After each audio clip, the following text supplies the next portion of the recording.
Hello, my name's Daniel. I don't know what my unseen talent is yet.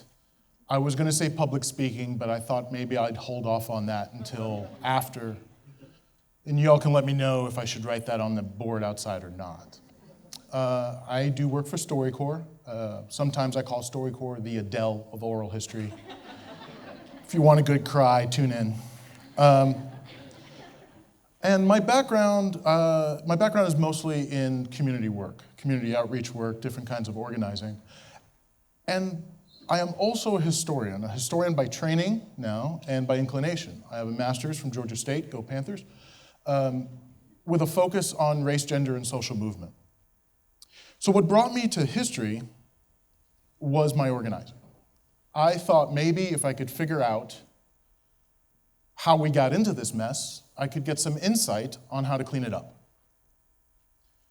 And what kept me with history is the idea, the hope, that I could pass on what has been learned. Well, it turns out I'm not alone in wanting to do that. And in fact, history has, the discipline of history has a concept called the usable past. And I want to talk to you more about that today. I'm going to start with a recording. This is Faye Tenenbaum and Ann Lassoff. They're sisters. They're 92 and 93 when they came into the Atlanta Story booth. I facilitated this story in May of last year. So the conversation between these two sisters was different. You've never been to this place. You're living in Atlanta all these years and you've never been any place in Atlanta. No, I don't go to museums. You like museums. I know they don't get enough publicity of this thing. They do get a lot of publicity, but you don't read the paper, so you don't know. So what am I supposed to do? I don't know. It's your problem. This is something. How are you going to tell people? Well, we sat down, and a nice gentleman was there, and we were talking. And they'll say, well, you talk all the time. What did you have to talk about? Oh, he should only know. I don't know what I'm doing here. And it was a schlep here. Susan took us here. She's wasting a day taking us. Yeah. My sister would like to go to the varsity now. So Ann, who's pictured here sitting down, Ann said, I don't know what I'm doing here 4 times in this interview. This interview went on for 45 minutes. It took me 10 minutes to get it to stop. At one point, I said, we're done recording. They went on for another 2 minutes. At no point did they talk about any topic for more than 50 seconds. This was a word salad that went on for 45 minutes. At the end of the conversation, I, as all the facilitators do, talked to the participants about release forms. And I said, if you sign the general release form, this conversation will be archived at the Library of Congress. And Ann started to cry. She is a published writer. She has a nephew who was killed in the Buckhead day shooter tragedy 10 years ago. She has a great-grandchild, but the idea that she would be archived in the Library of Congress made her cry. Why? Well, I think the idea of a usable past can help us answer that question. So let's put this in a little bit of context. This is the StoryCorps process. It's 2 people who know each other having a conversation about something important to them. For those of you who don't listen to NPR or have not taken oral history class, StoryCorps is a national media organization that works to help people record and preserve their life stories. It was founded in 2003. We've nationally done more than 60,000 interviews with more than 100,000 participants. In Atlanta, we've been here since 2009. We are based at the Atlanta History Center. Our small staff has conducted about 5,000 interviews with about 8,000 participants. So people come in from all over the city, the state, and the region. Ann and Faye came in as a public appointment. Their daughter went on our webpage, filled out the appointment information, and they came in and they were brought in. They were not told anything about what happened, and they were woefully unprepared for this, and we ended up with this 45-minute experience. But about half of all our interviews actually come from community outreach. And without that community outreach, there's no way we could do what we do. The outreach is fascinating. People who are working on their passion say interesting things, like these folks. This is Taryn Jordan and Ceci Sayans. Taryn is actually a student here at Emory in the Women's Studies program. So successful community outreach brought them into the booth. They are organizers originally from the Southwest. They met in Arizona, and they have worked on groundbreaking campaigns around fighting police brutality and fighting around immigration. They were recruited to talk about the relationship. So here, Taryn's going to be speaking first, as she's responding to Ceci's question, what do you remember about the first time I said I love you? I remember feeling just so excited. It's like eating the perfect egg. Oh, God. You know? It was just perfection, and I felt so complete. And I want to align it with safety too, because an egg is super cheap, and I know that I can always afford an egg, which means that I always have just a little bit of access to something pleasurable. And I think by having you in my life, I always know it's going to be amazing and beautiful. You are my egg.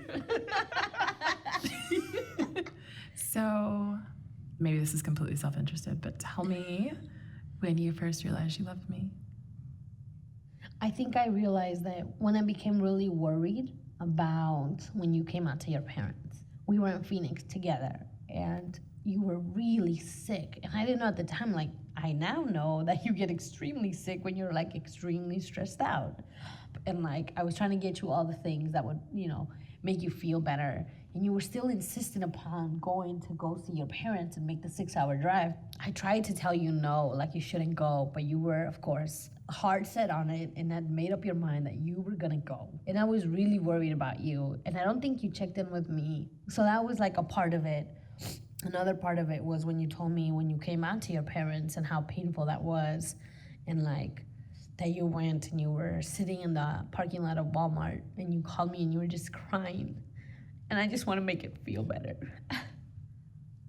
And I was in Phoenix, I couldn't do anything. Your parents took it so hard. And I think those two instances really marked it really well for me in terms of just how I felt and what I wanted to do for you. And then just the impotence of not being able to do anything because I wasn't physically there. So yeah. I have one thing I want to make sure I tell you in this conversation is that when I figured out my sexuality, that I wanted to be in relationship with women, about, I think, a year and a half before you and I got together, my roommate, Matt, was like, when are you going to tell your parents? When are you going to tell your parents? And I was like, first of all, I need to get in a relationship first before it becomes real. But I always told him that I would tell my parents when I met someone that was worth it. And as painful as that situation was, as terrible as it was, I wouldn't change a thing. I have no regrets. That was important for me because I loved you and I knew that you were going to be my family.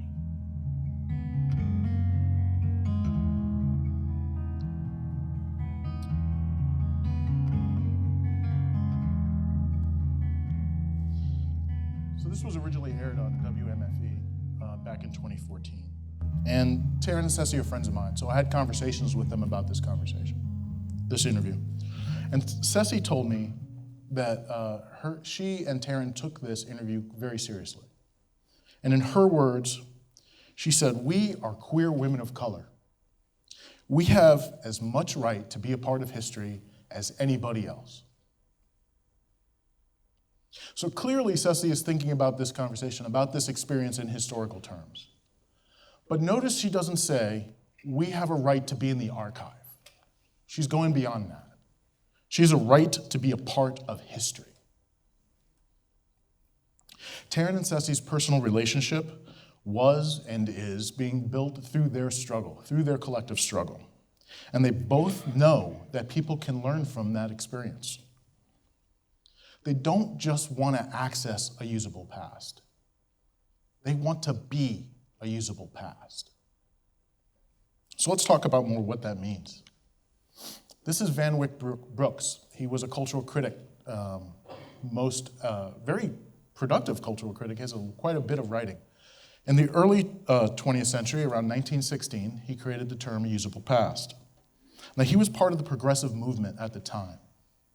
So he thought a usable past was the idea of using memory as a resource to make democracy better.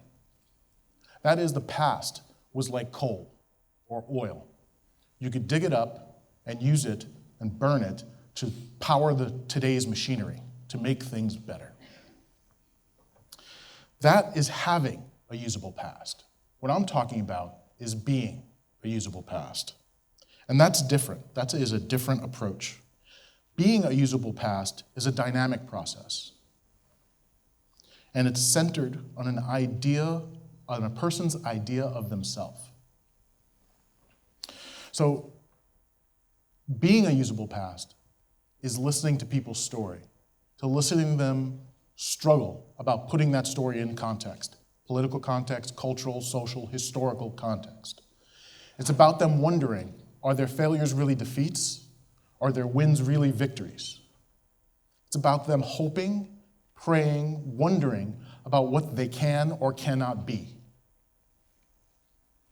It's about really listening to people and having people really talk. And this is not an individualist endeavor. This is something that has to be done with other people. That's why I believe Anne cried. She cried because her story was now dynamic. She didn't just see it sitting on a shelf somewhere in the Library of Congress. She saw people accessing it. She saw people listening to it. She saw people hearing her. Even though it was a word salad, she heard people. She saw people hearing her word salad. So I further propose, though, that Taryn and Ceci, they go further than this. They took this seriously because of their experience in collective struggle for social justice. They already understand how doing this together.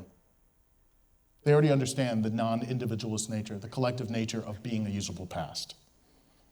They know their story is part of the country. They have a voice. They use their voice. They don't need you to help them use their voice. What they need is help making other people hear their voice. That is also part of a usable past. So here I am on the campus of a private university in a major city in one of, if not the most powerful country that has ever existed on earth. And I think it would be odd to ask you to go out and tell your story. Because chances are, if you're sitting here with me on this campus, you know how to tell your story on some capacity. I'm not saying you shouldn't. You absolutely should tell your story. I want to hear it. But I want to ask you to do something more than just tell your story. I want to ask you to be a usable past by listening to other people's story. Within a 30-minute drive from this spot are thousands of people who have been studied more times than they can count, let alone what I can count. But I don't know if they've actually really been listened to. You can be part of that. You can help that. You can help those people be part of history by listening.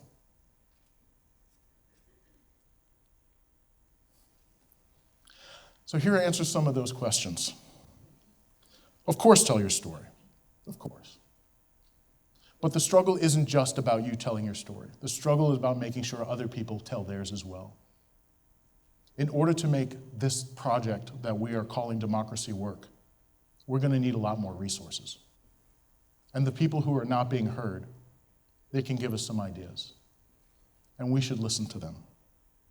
It's a struggle to be remembered. Faye knows that, Anne knows that, and Taryn and Ceci know that. You can help people in that struggle. You can go out and you can make yourself and your work accessible to people. Go out, make your work delicious. Make it irresistible. Go out and be the people's egg and be a usable past. Thank you.